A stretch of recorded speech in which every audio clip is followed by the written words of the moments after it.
हरि गोविंद जय श्री राधा रमण हरि गोविंद जय। बोले वैशाख महात्मा की जय।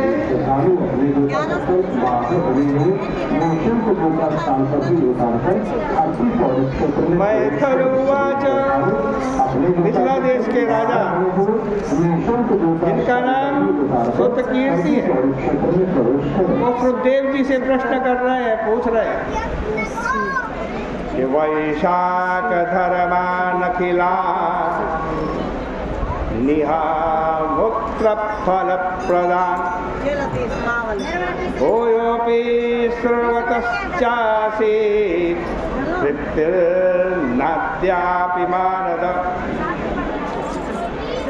हे मानद यानी मान देने वाले, इहलौकिक तथा पारलौकिक समस्त फल को देने वाले वैशाख मास के धर्म को बारंबार अधिक से अधिक सुनते हुए भी मुझे आज तृप्ति नहीं हो रही है, संतोष नहीं हो रहा है, क्योंकि भगवान की कथा ऐसी ही है, जितना इसका श्रवण करो, कान के दोने से पियो, उतनी प्यास बढ़ती है सुनने की। और भगवान की कथा सुनते सुनते जो तृप्त हो जाए और ये कहने लगे हमने अब बहुत सुन ली, अब नहीं सुननी, तो समझो उसने भगवान की कथा श्रवण ही नहीं की। तुलसीदास जी कहते हैं कि राम कथा जय सुनत अघाई, रस विशेष जाना नहीं ताही। भगवान की कथा सुनते सुनते जो अघा जाए, तृप्त हो जाए, समझो उसने भगवान की कथा सुनी ही नहीं है। यही श्रुतकीर्ति जी, श्रुतदेव जी वो कह रहे हैं, महाराज आपके मुख से हम कथा सुनते हैं, तृप्ति नहीं होती, और सुनने की इच्छा होती है। महाराज जहाँ तक अकेतो यानी कामना रहित निष्काम धर्म है, एवं जहाँ विष्णु भगवान की पवित्र कथाएं हैं,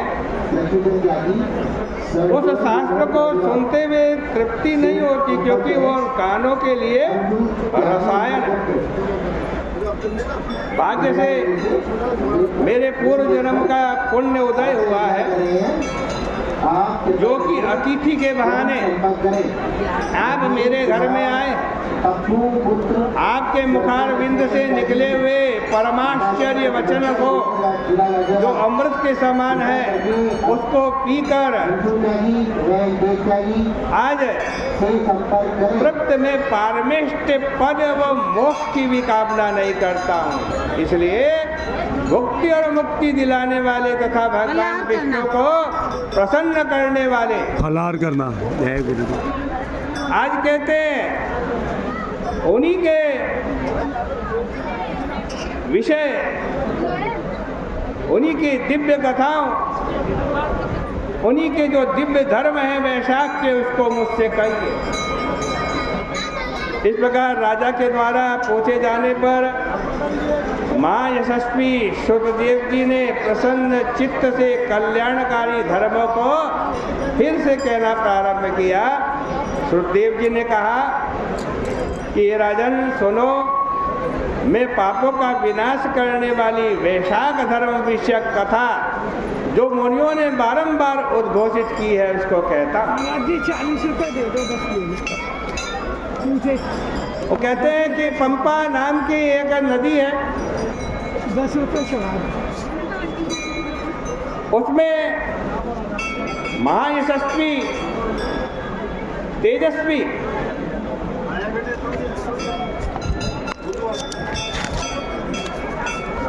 एक ऋषि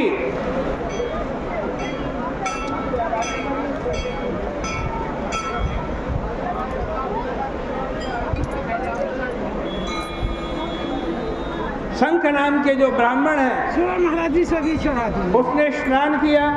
मन नहीं बांधता यहाँ के, यहाँ के मन नहीं बांधता, सुन के मन नहीं बांधता। और स्नान करके पंपा नाम की नदी को पार कर गए। जब आज कहते हैं बृहस्पति सिंह राशि पर गए, तब फिर वो गोदावरी नदी के किनारे गए, फिर भीमरथी को तैर करके कांटों से भरे हुए जलहीन निर्जन वन में पहुंच गए। वैशाख का महीना था, आगे के सिक्के हैं आपके पास? धूप से दुखी थे, दोपहर का समय था। उस वन में जाकर वो ब्राह्मण एक वृक्ष के नीचे बैठ गए।